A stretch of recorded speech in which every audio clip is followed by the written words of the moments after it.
สู้กบกู้อธิปไตย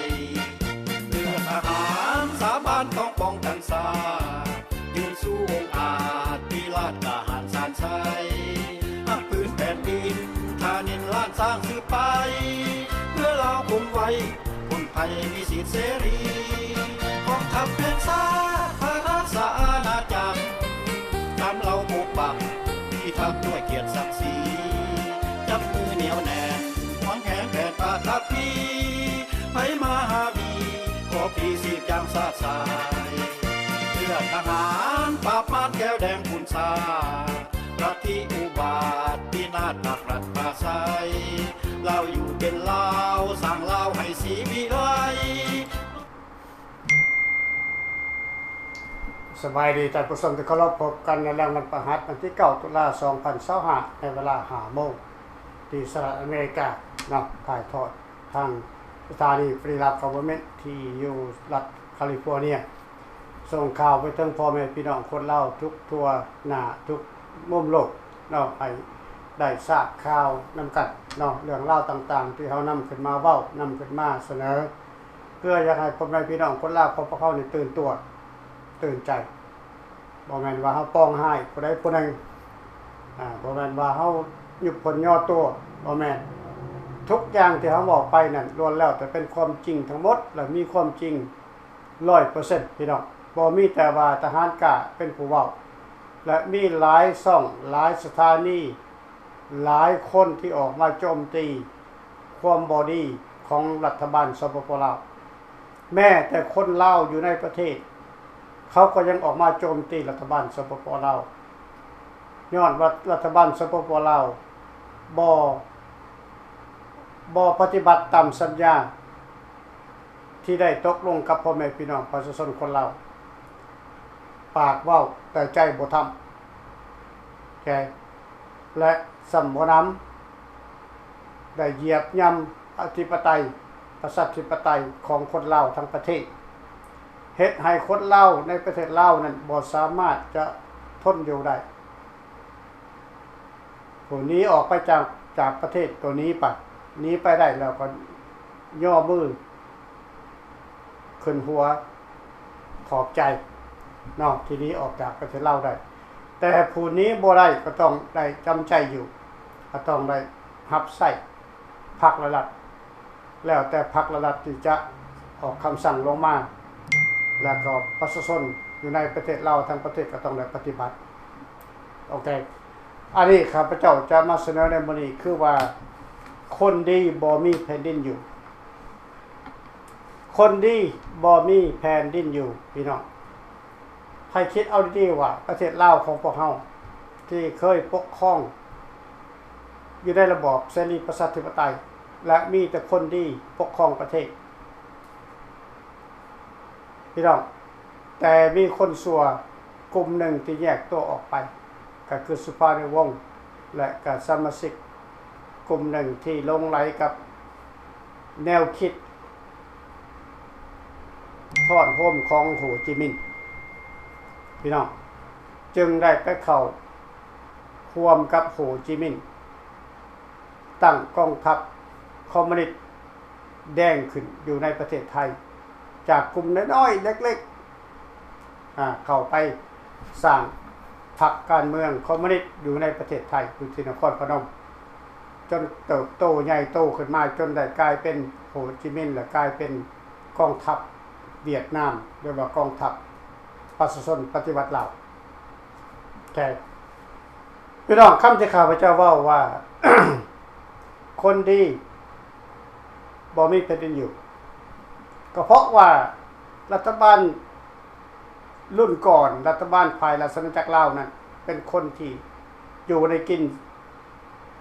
อยู่ในศีลอยู่ในธรรมสัญญาจังได๋ก็เฮ็ดจังซั่นเลยปล่อยให้คนบ่ดีนั่นฉวยโอกาสส่อโกงหน้ามือเป็นหลังมือแต่คนดีก็คือคนดีพี่น้องคนดีก็คือคนดีเห็นว่าคนชั่วนี่เฮ็ดมาผิดเฮ็ดมาบ่ถูกต้องแต่คนดีก็ยังปลอบใจเอาพี่น้อง สุภาณวงศ์ผู้นำของฝ่ายคอมมิวนิสต์แก้วแดงที่ออกไปเฮ็ดสงครามที่จะไปตั้งพรรคคอมมิวนิสต์และสร้างสงครามขึ้นอยู่ในประเทศลาวเพื่ออยากจะโค่นล้มรัฐบาลภายราชอาณาจักรลาวแม้แต่ว่าสุภาณวงศ์ก็เป็นคนลาวคือกันแต่เป็นยังสุภาณวงศ์จึงไปเข้าข้างกับแก้วแดงไปเข้าข้างกับฮานอยลายเสื้อสายลายตระกูลของสุภาณวงศ์คนลาว 100% คนลาว 100% พี่น้องแต่เป็นยังจึงไปหลงไหลกับแนวคิดแตกแยกของโฮจิมินห์ของแก้วแดงนั่นก็คือกิเลสและตัณหาของสุภาณวงศ์ที่อยากได้เป็นใหญ่เป็นโตอยากเป็นใหญ่เป็นโตจึงเฮ็ดให้ตัวเองตกต่ำสุดท้ายมาสุภาณวงศ์ก็ถือไกรสอนขาตายหลังจากไกรสอนได้ทำสำเร็จแล้วหลังจากไกรสอนเฮ็ดปฏิบัติสำเร็จแล้วไกรสอนก็กักขังสุภาณวงศ์ขอบเขตแล้วก็วางยาใส่ยาโพซิชั่นใส่ยาเบื่อให้สุภาณวงศ์ตายไปเถอะหน่อยสุดท้ายก็ตายไปเองแม้แต่สุวรรณภูมิก็คือกันพี่น้องคนดีบ่มีแผ่นดินอยู่ไปยังจะว่าคนดีบ่มีแผ่นดินอยู่ในประเทศ3ประเทศใหญ่ๆคือประเทศลาวประเทศเวียดนามประเทศเขมรที่เกิดสงครามในยุคเดียวกันสมัยเดียวกันเวียดนามเหนือก็เข้าตีเวียดนามใต้ยึดเวียดนามใต้ได้ก็กักขังเข็นฆ่าทรมาน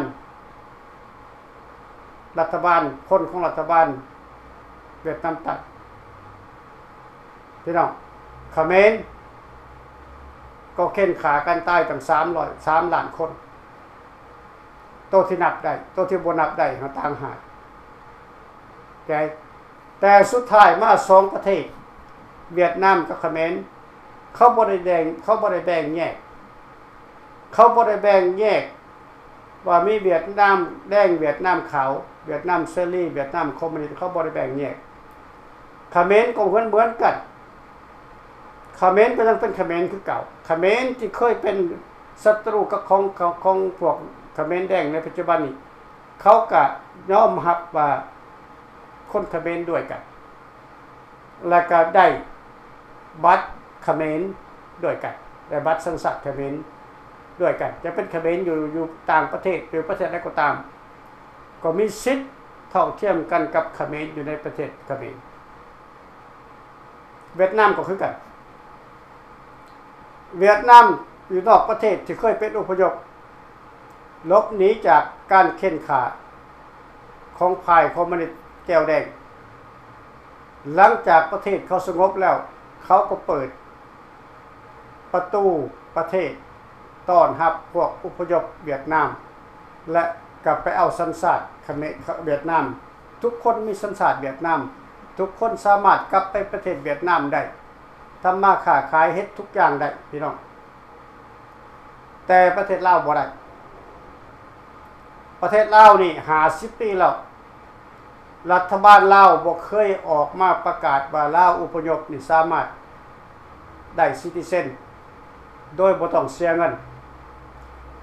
เฮือนซ่านบ้านซองดินดอนตอนหญ้าของลาวอพยพที่ถิ่มป้าไว้ในสมัยก่อนก็ควรจะส่งคืนให้เจ้าของเขา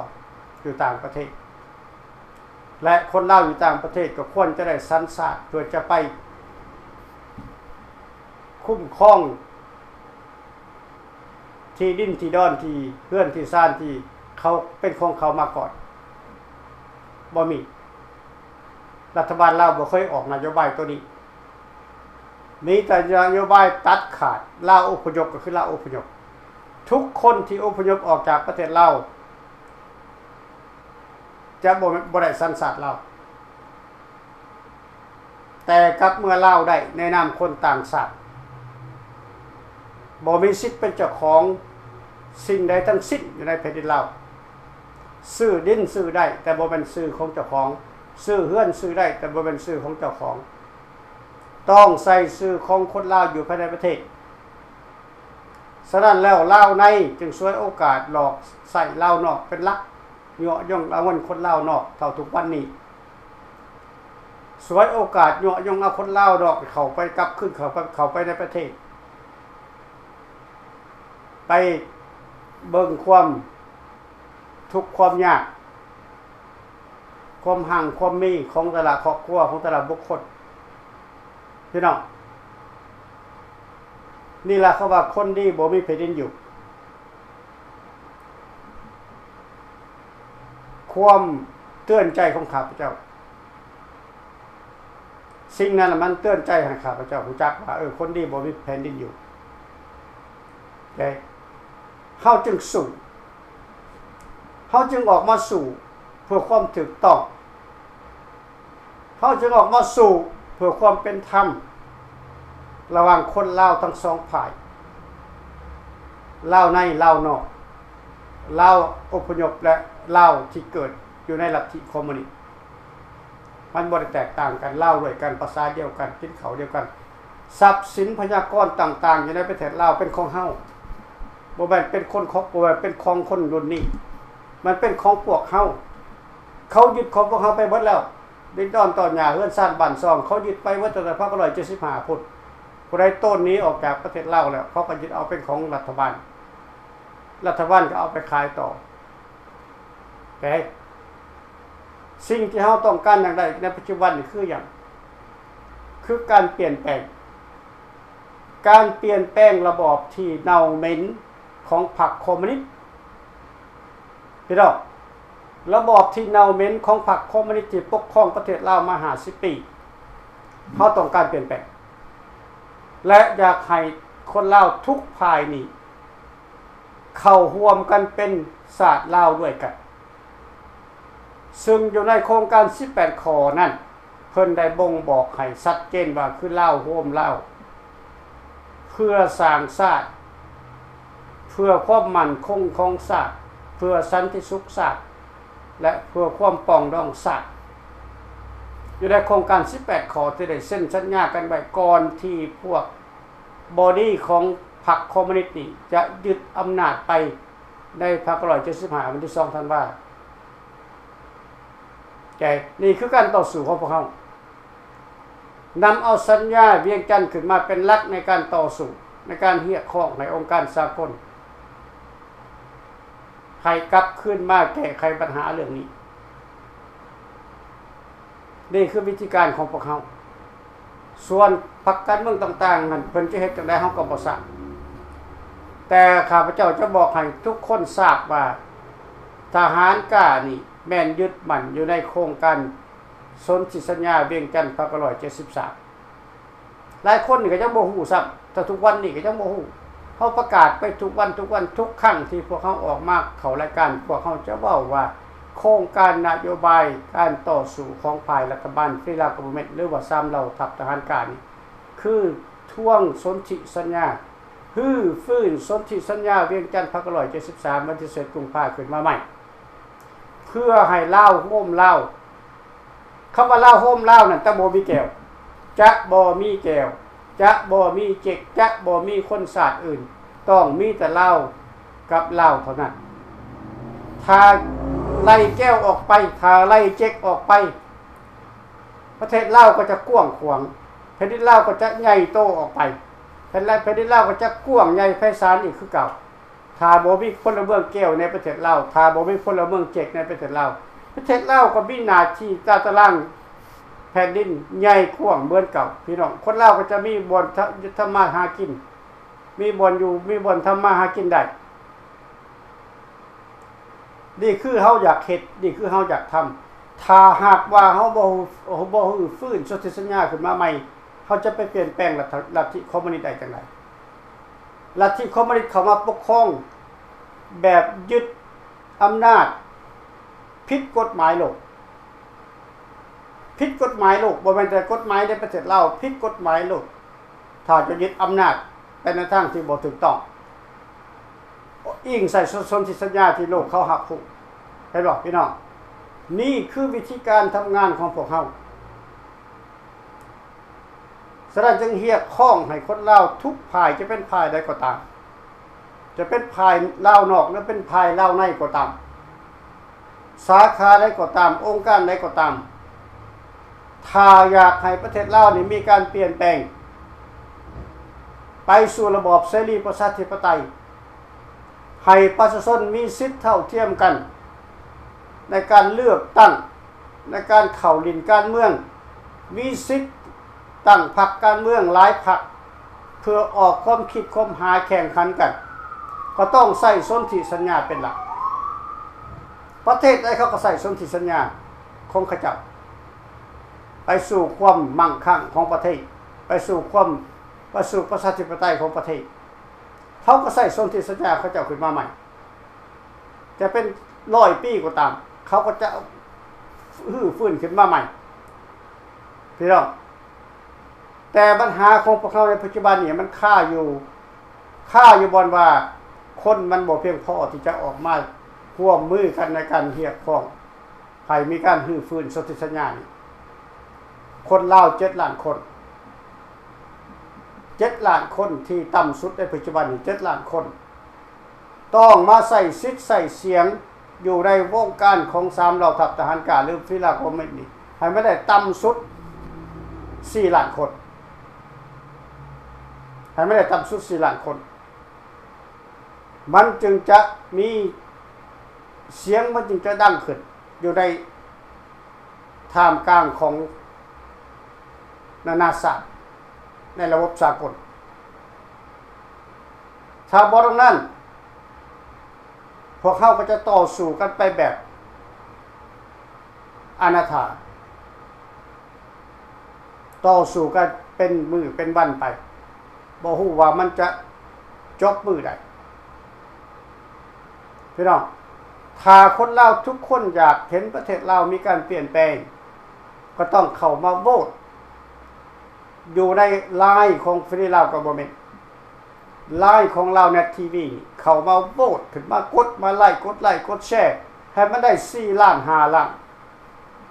คนพี่น้องมันจึงจะเกิดมาเกิดผลพวกท่านก็ฮู้ว่าเขาใช้โซเชียลมีเดียเป็นหลัก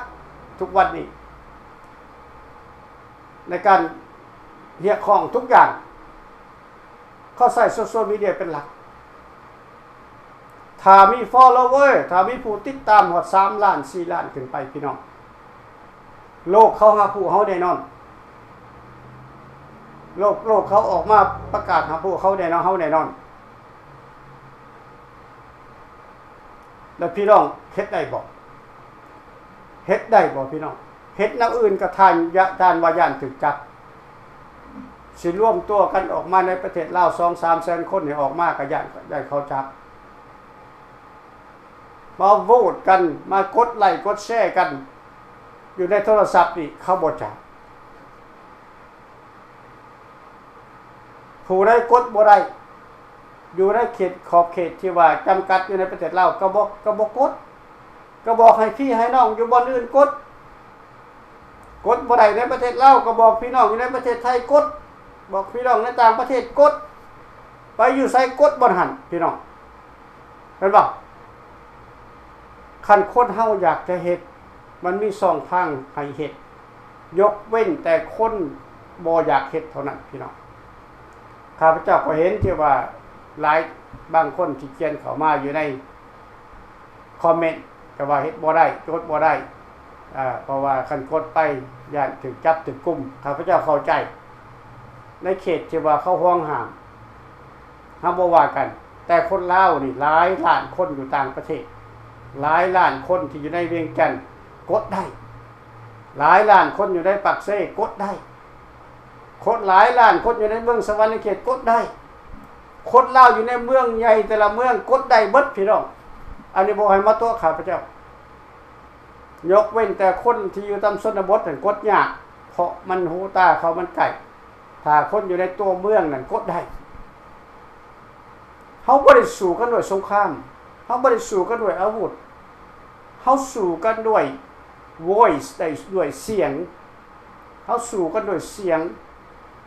งพลังของคนลาวทุกคนในการสู้กันทุกวันนี้ ว่ามันเฮาสิไปแบกปืนไล่ยิงกันอยู่ในประเทศลาวคือในสมัยก่อนมันบ่แม่นข้าพเจ้าเคยเตือนไปเรื่อยๆแล้วไปยังกินเครื่องทหารกล่าวมาคันบ่ใส่อาวุธพี่น้องคันใส่ได้มันก็อยากใส่ว่ามันบ่อยากใส่แต่ก่อนจะใส่มันต้องไปถามพรรคคอมมิวนิสต์พรรคการเมืองหรือว่ารัฐบาลสปปลาวก่อนว่าพร้อมแล้วบ่จะเปิดสงครามเท่านั้นต้องไปถามท้องรุ่นต้องไปถามอันนั้น4,000 ดอนซ้อนไส้4,000 ดอนพร้อมบ่ที่จะเฮ็ดสงครามกับลาวอพยพกับหรือว่าบ่แม่นลาวอพยพเฮ็ดสงครามกับภายรัฐบาลดัชนีจักรลาวพร้อมแล้วบ่คันพร้อมก็ประกาศมาคืออิสราเอลกับปาเลสไตน์เขาก็ประกาศให้สงครามเขาก็เกิดสงครามกันมันก็บ่ผิดกฎหมายพี่น้องถ้าว่าลาวพร้อมอยากจะดับศูนย์พวกรัฐบาลภายราชจักรลาวแบบสงครามก็ประกาศขึ้นมาประกาศให้โลกรับรู้ว่ารัฐบาลภายราชจักรลาวที่เคยถูกขับไล่ออกจากอำนาจการปกครองในวันที่2 ธันวาคม 25นี้ถ้าบ่พอใจกลับขึ้นมาต่อสู้กันใหม่บ่แม่พวกเขารอคอยอยู่บ่ว่าพวกเขาย่านและบ่ว่าพวกเขากลัวพวกเขาพร้อมเสมอแต่ว่ามันต้องให้ถึงลักษณะท่าที่ในการต่อสู้และยุติในสมัยนี้แต่มีทางเดียวที่เฮาสู่เรียกว่าแต่ละพรรคแต่ละพายแต่ละวิธีการต่อสู้ทุกวันนี้ต้องใช้โซเชียลมีเดียเป็นหลักเพื่อป้อนข้อมูลป้อนนโยบายให้พ่อแม่พี่น้องประชาชนได้เข้าใจทหารการออกมาแต่ละมื้อนี่จะเว้าเรื่องทั้งนโยบายในการต่อสู้บ่ได้ออกมาปล่อยบ่ได้ออกมาด่าออกมาเผยแพร่นโยบายในการต่อสู้ให้พี่น้องเฮียข้องให้พี่น้องเฮ็ดนั้นเฮ็ดข้องให้พี่น้องเฮ็ดนั้นนี่แบบที่ปลอดภัยบ่มีภัยถูกจับบ่มีภัยถูกกุมนี่คือวิธีการของ3เหล่าทหารกล้าเฮ็ดพี่น้อง50 ปีที่เขาครอบครองประเทศนี่ข้าพเจ้าว่ามันนานพอแล้วพี่น้องมันนานพอแล้วที่จะเห็นความสามารถของพรรคและรัฐหรือว่ารัฐบาลสปปลาวพวกท่านต้องคิดให้ดีรัฐบาลลาวเกิดอยู่ประเทศลาวท้องรุ่นก็เกิดอยู่ประเทศลาวสอนไส้มันก็เกิดอยู่ประเทศลาวคณะรัฐบาลของสปปลาวมันก็เกิดอยู่ในประเทศลาวหั่นเบิดแต่อย่าลืมว่ามันบ่แม่นเสื้อสายลาว 100% มันลูกครึ่งแก้วครึ่งลาวครึ่งและสำคัญลาวครึ่งแก้วครึ่งอย่างมีก็ได้สมัยก่อนก็มีแก้วครึ่งลาวครึ่งแต่เขาก็หักศาสตร์เขาบ่ได้โกงศาสตร์แก้วที่อยู่ในราชอาณาจักรลาวในเมื่อก่อนเขาก็หักแผ่นดินลาวคือกัน แตกต่างกับลาวแก้วหรือว่าแก้วในประเทศลาวหลังจากยุค1975หลังจาก1975นี่ลาวแก้วร่วมมือกับแก้วเพื่อกดขี้คมเหงประชาชนลาวฟังกันครับลาวแก้วนั่นก็คือพรรคระดับนั้นร่วมมือกับ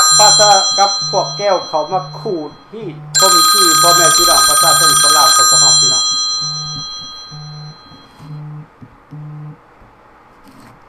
สบายดีท่านน้ำใจ สบายดีท่านดร.พอดีสบายดีท่านสบายดีโอเคข้าพเจ้าก็อยากเข้ามาร่วมในรายการที่เล็กน้อยเนาะเชิญเลยคือท่านดร.ได้กล่าวมาทุกตั้งแต่ต้นถึงปัจจุบันนี้ก็ถูกต้องทุกอย่างที่ว่าเฮาการต่อสู้ของพวกเฮาถึงจังได๋ก็ให้พี่น้องประชาชนคนลาวเฮาตั้งแต่เนื้อหอดใต้ให้คิดว่าการต่อสู้ของพี่ดาวกเวอร์แมนต์นี่เฮาบ่ได้ออกมาเฮ็ดเด่น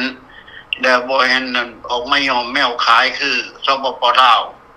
แล้วก็ขอฝากความมาความแพงไปถึงคณะที่ปรึกษาและพี่น้องประชาชนสมาชิก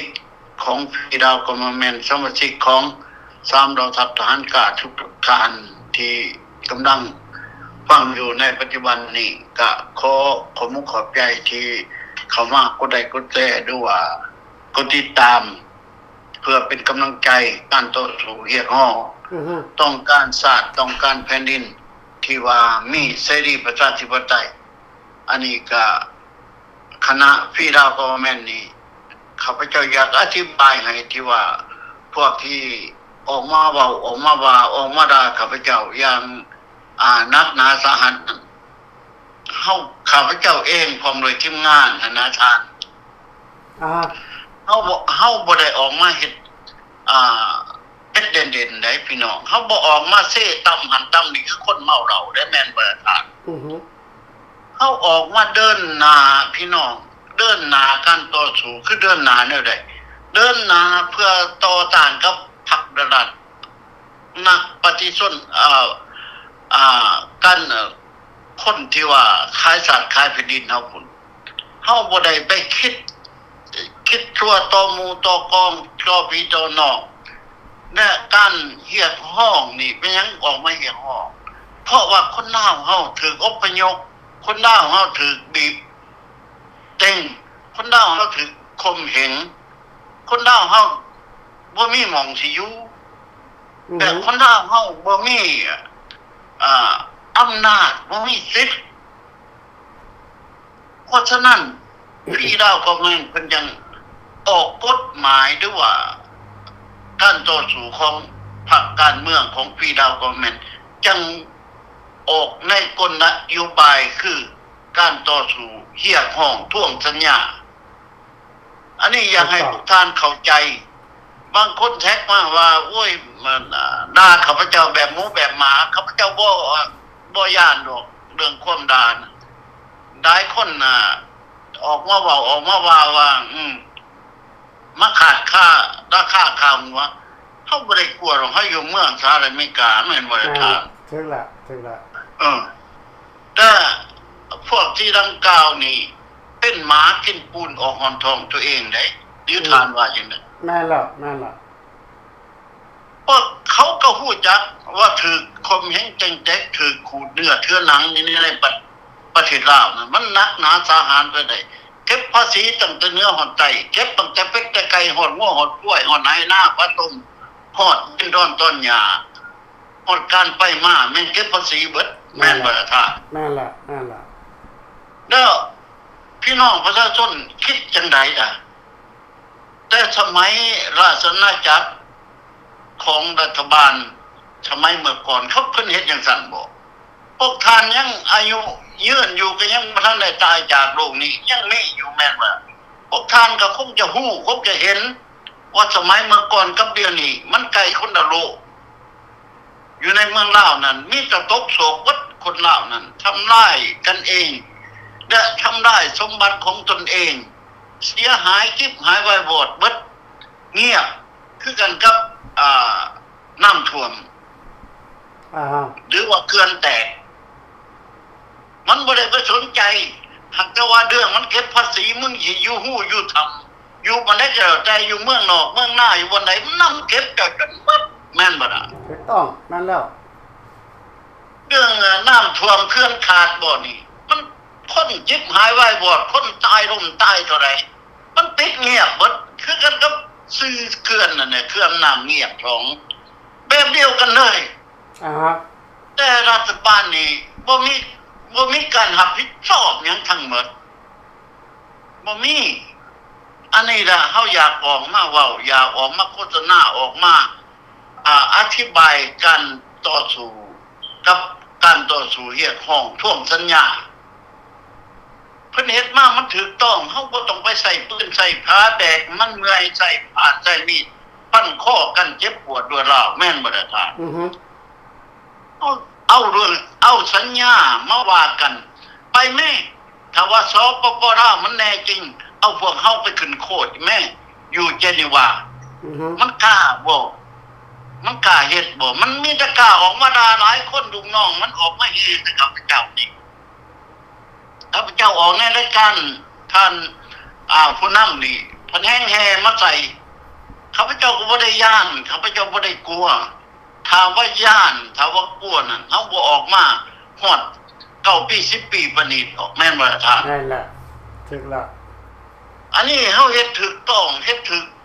ตามกฎหมายรัฐบาลท็อปเพิ่นก็ได้เช่นอนุญาตเฮาจนได้ไปเฉลิมฉลองอยู่บ้านเพิ่นอยู่บ่อนเพิ่นอยู่บ่อนเพิ่นเช่าคือรีสอร์ทของเพิ่นแม่นบ่ล่ะ นั่นแหละ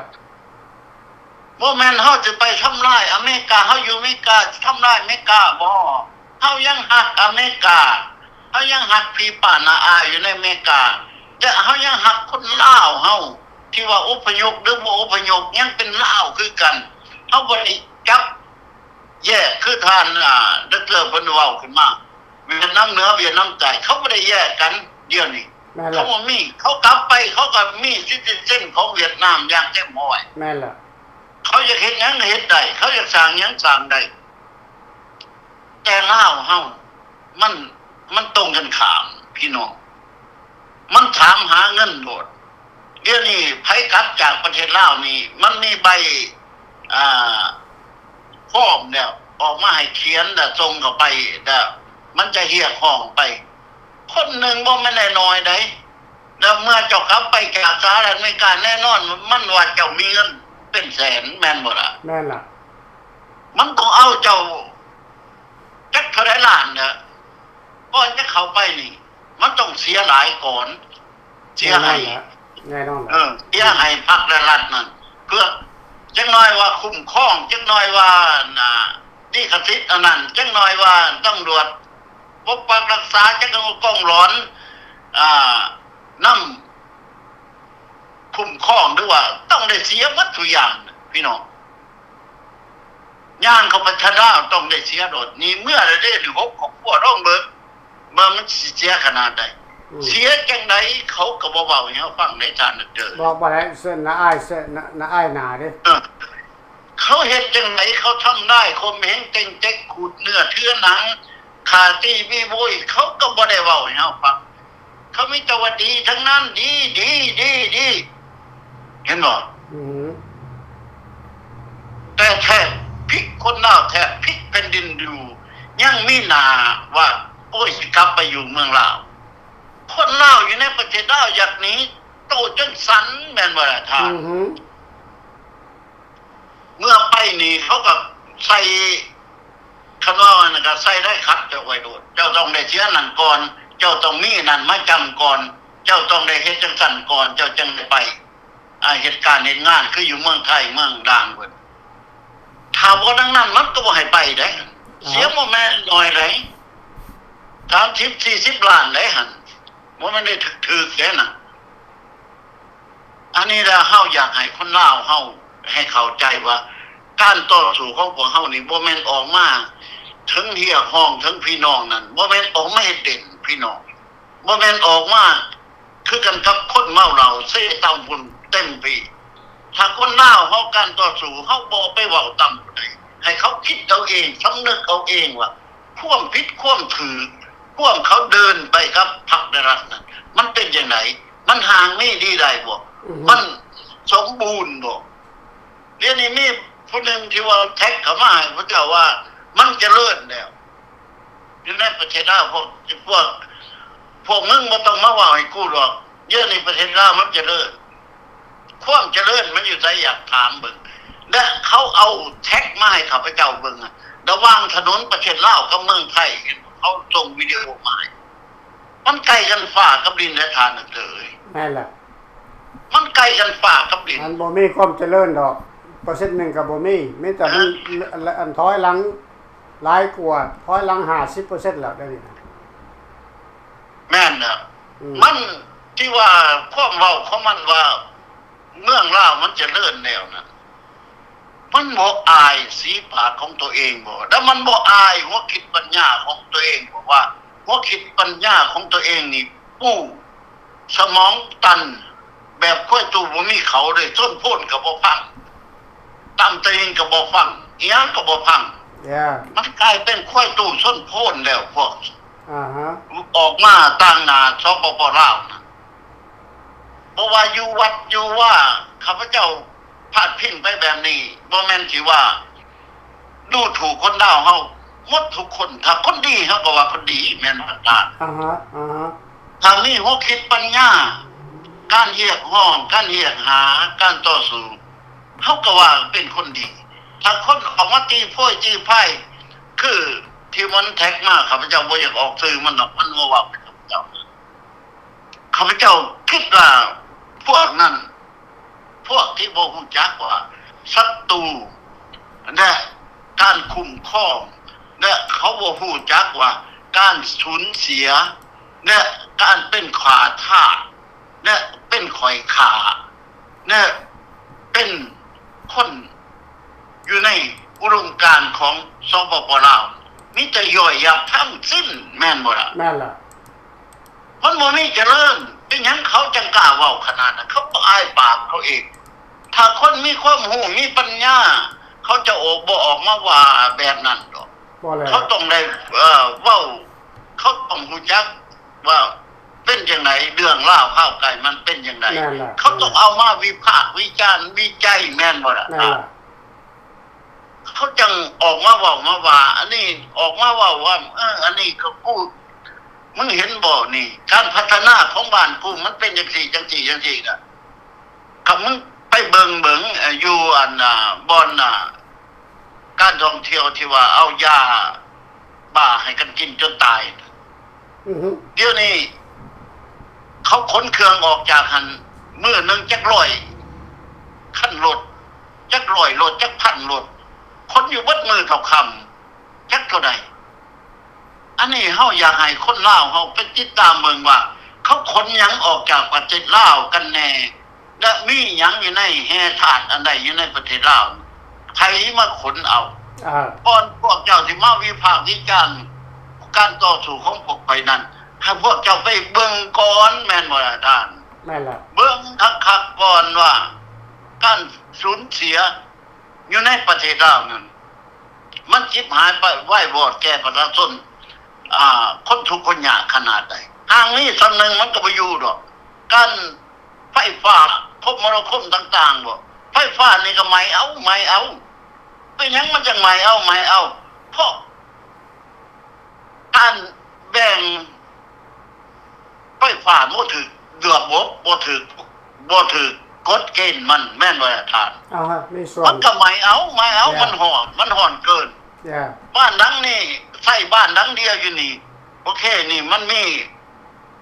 มอเตอร์มันมีบัคมันอยู่ในนี่วัดแต่หลักหมอนี่เอาไปแต่ละหลังข้างเฮือนไปเอาบนละ1,000 2,000บนละ10,000 20,000น่ะเขาแยกออกจากมอตัวนั้นออกไปน่ะเขาไปเอาเงินกลางแล้วบ่ให้มันเบิร์นมันใหม่เฮ็ดจังได๋แม่นบ่อันนี้แล้ว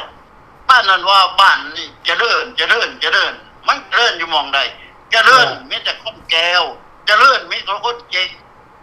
มันเจริญอยู่ในหันคนต่างประเทศมันเจริญแต่คนลาวเฮามันบ่มีความเจริญอย่าสิไปเว้าว่าประเทศลาวมันเจริญการสร้างสรรค์มันพัฒนาแล้วอายบ้านอายโลกอายสมองของตัวเองแม่นบ่ล่ะท่านสิเจริญจังได๋สอนใช้มาครองกันอยู่นิวยอร์กนี่ก็ยังว่าเสนอต่อองค์การสหประชาชาติว่าประเทศลาวนี่ทุกข์ยากหลังขอเงินจากสหประชาชาติสิเมื่อพัฒนาเมื่อสร้างทางเมื่อปลดเมื่อแป้งทางไปสร้างถนนหนทางไปสร้างโรงเรียนรัฐบาลลาวบ่มีเงินเอารัฐบาลลาวบ่มีเศรษฐกิจมันสิเจริญอย่างไรล่ะก็บ่ฟังบ่หัวหน้ามันบ่อันนี้ล่ะคนลาวเฮาก่อนจะออกมาวิพากษ์วิจารณ์การต่อสู้ของคณะพี่ลาวกอเวอร์แมนต์ให้เจ้าเข้าใจว่าพี่ลาวกอเวอร์แมนต์เฮ็ดเพื่อประเทศลาวเพื่อคนลาวทั้งชาติได้แม่นบ่ล่ะท่านเพื่อคนลาวนอกลาวในถ้าว่าเฮาพี่ลาวกอเวอร์แมนต์เป็นรัฐบาลนะเฮาบ่ได้แยกว่าโอ้อันนั้นลาวนอกอันนี้ลาวในอันนั้นลาวขาวลาวแดงบ่มีลาวกับลาวอันเดียวกัน3ชนชาติก็เป็นชาติลาวคือกันแม่นบ่ล่ะท่านนั่นแหละเฮาบ่ได้ออกมาวิพากษ์วิจารณ์ว่าชาตินั้นผู้นั้นบ่ดีเด้คณะพี่ลาวกอเวอร์แมนต์ถ้าเพิ่นได้ปกครองเพิ่น จะสร้างสาพัฒนาอยู่ในประเทศลาวเนี่ยให้เจริญในหูเฮือกให้มีอยู่มีกินให้มีข้าวน้ำท่ามปลาไปมาสะดวกบ่แม่นไปบ้านนั้นกะกี้สแตมป์ใส่ปั๊บการคุ้มครองเด้อ500 บาทคืนหนึ่งหรือว่า1,000 บาทคืนหนึ่งแม่นบ่ล่ะเพราะเฮาจะบ่เป็นแนวนั้นพี่น้องสมัยเมื่อก่อนเพิ่นเป็นแนวนั้นบ่ตั้งแต่เหนือฮอดใต้เป็นแนวนั้นบ่ no ผมบ่เคยเห็นข้าพเจ้าดองใต้ดองเหนือบ่มีดอกบ่มีคันว่าทหารว่าซั่นขี่รถ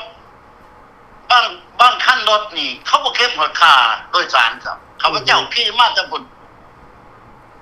แต่ซ้ำเหนือพุ่นฮอดปากเทตับเขาบ่เก็บผลเงินพ่อขี่เห็นบ่แต่เดี๋ยวนี้ทหารก็ยังได้เสียเงินค่ารถและทหารยังได้ไปเกี่ยวเขารับจ้างทหารยังไปตัดอ้อยรับจ้างทหารยังไปขุดมันรับจ้างแล้วมันเป็นอย่างไรล่ะพี่น้องผู้ที่ว่าเขามาทักใจข้าพเจ้าอย่างนักนะเห็นอยู่บ่ล่ะฟังข้าพเจ้าก็คักก่อนว่ามันเป็นอย่างไรในประเทศลาวมันดีวันใดงามวันใดถ้าว่ามันช่วยชดมันงามท่วมรัฐบาลมีเงินจักเท่าใด1,100 ล้านแม่นบ่ก็ไปช่วยเขาทำไมซื้อเหือไว้ซื้อเอายนต์เฮลิคอปเตอร์ไปย้อนเอาเขานำอีกเครื่องขาดก็ไปช่วยเขาเนี่ยอันนี้เงียบคือกันกับเครื่องนั้นเงียบซื้อมันน่ะเนี่ยเงียบหมดเลยน้ำท่วมก็เงียบเครื่องแตกประเทศไทยเขาบอกวิพากษ์วิจารณ์เพราะว่าเจ้าบ่เห็นผู้จักมุ่นความจริงเจ้าบ่ต้องมาเว้าประเทศข่อยบัดมาขอเขากินนั่นเด้เขามากล้ามาขอเห็นบ่น่ะขอความช่วยเหลืออยากให้เขาไปช่วยเขาบ้าบ่เขาสิไปช่วยเขาบ่ได้คิดมีคุณค่าอิหยังกับประเทศลาวแม่นบ่ล่ะแม่นเมื่อเขาเฮ็ดไปเมื่อเขาทำไปแล้วมันก็เสียหายเบิดกับการทุกอย่างอยู่ในประเทศลาวที่ว่าคนลาวเฮาซอยกันเองน่ะเดี๋ยวนี้ประเทศอื่นเมืองเพิ่นก็ถอยการช่วยเหลือหมดอ่ะบ่เขาบ่ซอยดอกซอยคนลาวคือกันกับเฮาการต่อสู้ของพวกเฮามีแต่มันมาตัวโอ้ยผู้นั้นก็ว่าบ่มีผู้นี้ก็ว่ามีทุกแล้วทุกอีกทุกเดียวนี่แม่นมันว่าตัวนี้ดอกพวกเขาช่วยเหลือเขาก็เบื่อเด้แน่นอนล่ะอันนี้เด้อพี่น้องคนลาวเฮาเพราะว่าสปปลาวมันค่าตัวผ้าดอกผ้าด้วงผ้าต้มผ้าตุนมันก็เป็นน้ำกันแม่นบ่กับผู้นำคนลาววันนี้คนทั่วโลกเขาจะบ่เชื่อคนลาวเด้เบิ่งแม่ไปตามไปเบิ่งโลดตามโซเชียลมีเดียต่างๆตามอีหยังเดี๋ยวนี้คนทั่วโลกเขาบ่อยากมั่นใจกับคนลาวเขาถอยการช่วยเหลือหมดแนวเฮ็ดจังได๋ล่ะคนลาวคันถ้าบ่เขามาอยู่ในฟรีดาวกอร์เมนต์เขามากดได้กดใจเขามาซอยกันวันไหนก็เฮ็ดได้วันไหนก็เฮ็ดได้เดี๋ยวนี้มันง่ายแม่นบ่ล่ะแม่นล่ะทุกอย่างมันเฮ็ดง่ายปิ๊บเดียวเท่านั้นครับเฮาอยากขับได้มันนี่ก็ง่ายนิดเดียวเท่านั้นถ้าคนลาวมาเก็บด้านนี่พร้อมกันย่างออกบ้านตบตะเบิกใส่กันเบิ่งคันบักสอนใส่สิพันดอนมันสิอยู่ได้แม่นบ่ถูกต้องอันนี้คนลาวเฮาผู้ใดที่ว่าโทรมาว่าโอ้ยข้าพเจ้านี่พร้อมแล้วอยากให้ฟื้นอยากให้สู้ถ้าสู้คือพวกเฮาสู้นี่เรื่องกฎหมายนี่เป็นหยังบ่ช่วยกันเป็นหยังบ่ออกมาช่วยกันเรื่องนั้นเรื่องนี้ช่วยกันหมดทุกอย่างที่ว่าเฮาต้องการแม่นบ่ล่ะแม่นแล้วคนอยู่ในใช่หน้าคือกันขอบใจพี่น้องอยู่ใช่หน้าที่ว่าโทรเข้ามาหาข้าพเจ้าทราบดีว่าต้องการเสรีแต่เฮายังมีการขาดเคินอยู่เฮายังมีการช่วยเหลือบ่ครบการช่วยเหลือบ่เพียงพอแม่นบ่ล่ะท่านแม่นเรื่องเฮาอยากได้ที่แท้จริงแล้วพี่ฝากถึงพี่น้องคนนี้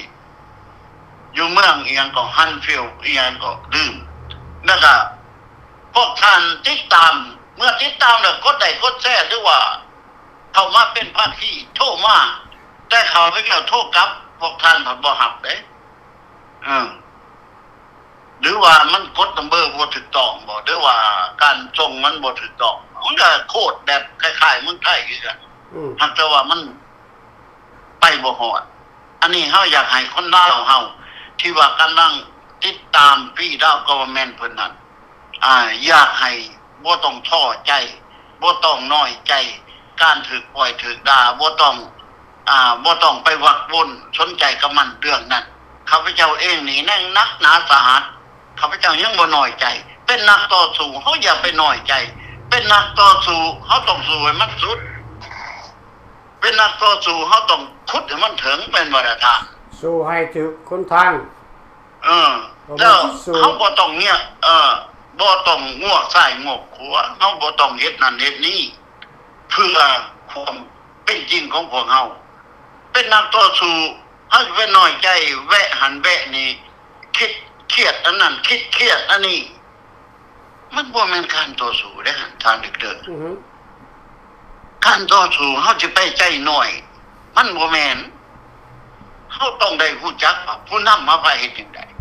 แล้วผู้นำเฮาย่างแบบใดเฮาก็ต้องไปนำผู้นำเมื่อผู้นำพาของพวกเฮามีอุดมการต่อสู้แนวใดเฮาต้องเดินทางบ่แม่นสิไปฟังพวกผู้นั้นฟังความผู้นี้ผู้นั้นห้องหาผู้นั้นห้องหาผู้นี้แล้วมาใจหน่อยเอาเองเฮาบ่ต้องไปใจหน่อยห้องมันบ่ตอบมันก็บ่เอาบ่ก็เอาก็บ่ได้บอกกับมันแม่นบ่ล่ะแล้วอันนี้ล่ะหรือการต่อสู้ของฟรีดาวกับมันมื้อนี้เป็นหยังข้าพเจ้าเว้าจนออกขนาดนี้เพราะว่าข้าพเจ้าถูกปะทะวางทิศแล้วนี่บ่แม่นน้อยๆสร้างมันแต่ความเจ็บข้าบางอันข้าพเจ้าก็บ่อ่านมันกลายไปโดดแม่นบ่ท่านจ้าอันนี้ขอฝากความรักความแพงเด้อพี่น้องการต่อสู้ของฟรีดาวก็มันเป็นเฮ็ดแท้ทำจริงเพิ่นต้องเอาประเทศเฮาคืนให้ได้เอาพี่น้องประชาชนให้มีความสุขทุกรูปแบบตั้งแต่เนื้อหอดไตต้องได้มีเสรีประชาธิปไตยขับได้ศัตรูพวกเฮาเป้าหมายมันสิเว้าเป้าหมายงอกซ้ายงอกขวาเป้าหมายจะทั้งหน้าบอนเดียวคือพรรคได้รับแม่นบ่ล่ะแม่นล่ะเฮาเว้าขึ้นมานี่เฮาบ่ได้ไปเว้าวิพากษ์ผู้นั้นวิพากษ์ท่านผู้นี้ไผออกมาถ้าว่าความจริงคือความจริงแล้วพวกเฮาก็บ่ไปปะทะประทังกับผู้ใดเลยเมื่อปะทะกับพวกลูกแดงตีนมือของมันบักเราแดงนี่มันก็ห้องโอ้โคทั้งกะมันบ่เบิ่งงอนตัวเองแล้วมันบ่เบิ่งน้ำผากตัวเองมันบ่เบิ่งความทุกข์ยากของตัวเองแล้วมันบ่เบิ่งประเทศตัวเองไปขอทานเพิ่นกินแม่นบ่อันนี้จังว่าข้าพเจ้าอยากออกมาอธิบายมันก็คักพวกที่ว่ามันแท็กมาต่อต้านกับข้าพเจ้าเพราะฉะนั้นคนลาวเฮาตั้งแต่เนื้อหอดใจบ่ว่าอยู่อเมริกาแคนาดาฝรั่งเยอรมันหรือว่านาประเทศสเปนอาร์เจนตินาบ่หรือว่าไชน่าบ่เฮามีใจอันนึงอันเดียวกันแล้วพี่น้องคนหาละสิช่วยกันการต่อสู้เมื่อขึ้นศาลมันต้องได้จ่ายเงินใส่ปัจจัยแม่นบ่ล่ะนั่นแหละเฮาต้องช่วยกันพี่น้องคือบ้านเพิ่นนั่นนะคือประเทศเพิ่นเฮ็ดเพิ่นช่วยกันบ่แม่นน้อยๆเลยเฮาบ่มีใจบ่ช่วยกันเพื่อชาติและแผ่นดินเฮาไปกินแนวอื่นยังหลายกว่านั้นแม่นบ่ล่ะท่านอันนี้อยากฝากฮักฝากแพงไปถึงพี่น้องคนลาวยังรักชาติด้วยกันอยากได้เสรีประชาธิปไตยก็ขอให้มีความมั่นใจกับฟรีดาวกอเวอร์เมนต์เพิ่นออกมาต่อสู้ต่อต้านเอาความเป็นจริงออกมาเว้ากับพี่น้องคือเรียกร้องถึงสัญญาปี1973พี่น้องอนุสัญญาของพวกเฮามันยังมีทั่วโลกเฮาไปถามทั่วโลกมันยังใส่ได้เบิดบ่แม่นสิไปเว้าคือสปปลาวว่ามันเบิดอายุมันเบิดสมัยแล้วมันบ่แม่นพี่น้องสมัยมันบ่ตายอันน่ะเรื่องสัญญาเนาะท่านนั่นแหละนะถึงจังได๋ก็ฝากความมาความแพงและขอบใจท่านดร.พารีเด้อแล้วขอบใจทุกท่านนำใจ บายบาย บ๊ายบายขอบใจนำทานน้ำใจอีกตัวหนึ่งเนาะพี่น้องการต่อสู้ต้องสู้ให้ถึงจุดต้องมียุทธวิธีในการต่อสู้ว่ามันจะออกมาจมก้อยอยู่พี่น้องการจมน่ะมันดีแต่มันจะบ่มีวันชนะเราจะบ่เห็นประเทศเรามีการเปลี่ยนแปลงถ้าเราได้แค่จมเขาต้องสู้ถ้ามันถึงจุดของมันก็คือการเกี่ยวข้องให้มีการโฮมเล่าใหม่ข้างใหม่ก็จะโฮมเล่าได้มันก็หนีจากสนธิสัญญาบ่ได้อีกพี่น้องสนธิสัญญาเป็นหลักสนธิสัญญาน่ะบ่แม่นว่าคนสองฝ่ายจะตกลงกันอย่างเดียวมันโลกเขาองค์การสหประชาชาติเขาเห็นดีเห็นพร้อมให้ทั้งสองฝ่ายนี่เซ็นสัญญาหยุดยิงแล้วเขาเล่าร่วมเล่าแต่หลังจากเซ็นสัญญาแล้วมันปัดเสือกมันเล่าโฮมแก้วเล่าโฮมเจ็กคนเล่าบ่มีแผ่นดินอยู่ย้อนว่าเจ็กแก้วเข้ามาหุกหันเรือนซ่านบ้านซองดินดอนตอหญ้าถือเขาขุดถือเขามั่นคนเล่าบ่มีสิทธิ์ต่อต้านบ่มีสิทธิ์ออกเสียงนั่นคือเล่าโฮมแก้วเล่าโฮมเจ็กฉะนั้นแล้วถ้าอยากให้เล่าโฮมเล่า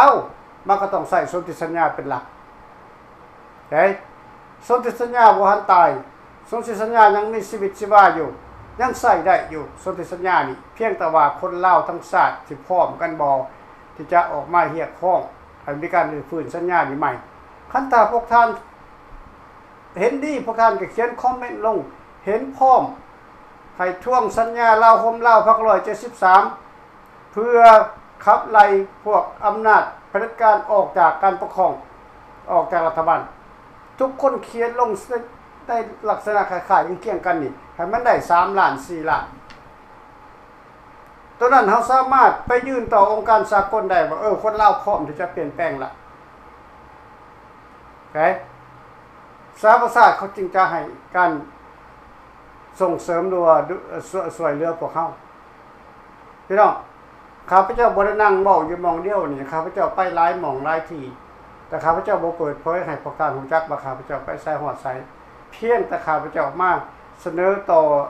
นโยบายต่อพ่อแม่พี่น้องประชาชนให้เข้าใจว่าการที่เฮาเฮ็ดทุกวันนี้เพื่ออยากจะให้มีการเปลี่ยนแปลงระบบการปกครองจากระบบคอมมิวนิสต์เผด็จการไปสู่ระบบเสรีประชาธิปไตยโดยใช้สนธิสัญญาเป็นหลักในการเรียกร้องบ่ได้ใช้อาวุธบ่ได้ใช้กำลังให้เข้าใจและการเรียกร้องนี้เขาจะเรียกร้องวิธีใดมันจึงจะได้ผลข้าพเจ้าอธิบายไปแล้วถ้าพวกท่านพร้อมที่จะเดินทางร่วมกับรัฐบาลพี่ลาวกอเมนต์หรือว่า3รัฐบาลการนี่พวกท่านกดไลค์กดแชร์เขียนคอมเมนต์ลงเห็นพร้อมในการฟื้นสัญญาเวียงจันทร์173เพื่อให้ลาวมาโฮมลาวกันใหม่ส่วนแก้วนั่นก็ต้องขับไล่ออกไปพวกท่านต้องเข้าใจคือท่าน President Trump เป็นเหตุต้อง deportation ต้องขับไล่ออกไปแก้วที่มาเกิดอยู่ในประเทศลาว first generation second generation ขับไล่ออกไปคนแก้วคนเจ็กที่มาเกิดอยู่ในประเทศลาวหรือว่าอพยพเข้ามาในประเทศลาวแบบผิดกฎหมาย illegal น่ะ immigration น่ะพวกท่านก็เตรียมพร้อมจะต้องถืออพยพกลับประเทศเวียดนามกลับประเทศเจ็กคือกันอันนี้คนลาวเห็นพร้อมข้าพเจ้าบ่หรือบ่เห็นพร้อมคันพวกท่านบ่เห็นพร้อมก็แสดงว่าพวกท่านเข้าข้างพรรคคอมมิวนิสต์แล้วก็ปล่อยให้คอมมิวนิสต์ข่มเหงต่อไปถ้าพวกท่านบ่เห็นพร้อมนโยบายนี่มันถูกต้องแล้วที่ทหารการและฟรีลาวกอเมนต์นี่เอาขึ้นมาทักท้วงเอาขึ้นมาเรียกร้องให้คนลาวของพวกเฮานี่เข้าร่วมกระบวนการเพื่อต่อสู้พวกท่านกดไลค์กดแชร์พวกท่านกดคอมเมนต์เขียนคอมเมนต์ลงพวกท่านบ่ได้เสียเงินบ่ได้เสียเงินพี่น้องบ่ได้เสียเงินนั่นคือการเข้าร่วมพลังในการต่อสู้เข้าร่วมพลังในการเรียกร้องเข้าร่วมพลังเพื่อให้มีการเปลี่ยนแปลงอยู่ในลาวไปสู่ระบอบเสรีประชาธิปไตยบ่ได้เสียเงินพี่น้องบ่ได้เสียเงินโอเคต้อง จริงจังจักหน่อยพี่น้องต้องจริงจังขึ้นกว่านี้จักหน่อยแกอย่าไปกลัวหลายอย่าไปย่านหลายพี่น้องจริงจังขึ้นไปกว่านี้น้อยหนึ่งเนาะแล้วมันจะคอยให้มีน้ำใจจริงอันนั้นนะจริงใจขึ้นไปเรื่อยๆเรื่อยๆเนาะเอาขอบขอบใจนะคำคืนมานี้ขอบใจท่านผู้ชมขอบใจท่านผู้ที่ให้คอมเมนต์ดีๆมาก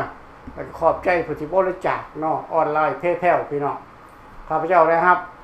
บริจาคมาผู้หนึ่ง$30อีกทานหนึ่ง$10ผ่านเว็บไซต์ของพวกเขาผ่านเว็บไซต์ royallao.org ผ่านเว็บไซต์ของพวกให้เข้ามาให้บอกพี่น้องเพิ่นก็ยังฮู้เฮ็ดเด้นะถ้าบ่อยากเข้ามาเป็นต้นเป็นโตบ่อยากให้เฮาฮู้จักว่าเพิ่นเป็นไผถ้าที่จังไดท่านก็สามารถโดเนชั่นเข้ามาออนไลน์เฮาเปิดให้เบิดแล้วออนไลน์เขียนเป็นภาษาลาวเขียนเป็นภาษาอังกฤษอ่านได้ภาษาลาวบ่เข้าใจภาษาอังกฤษอ่านภาษาลาวเปิดเผยแผ่นโยบายในการถอนผมลาวพี่น้องโอเคเอาขอบใจพบกันใหม่ในมื้อหน้าเนาะขอบใจ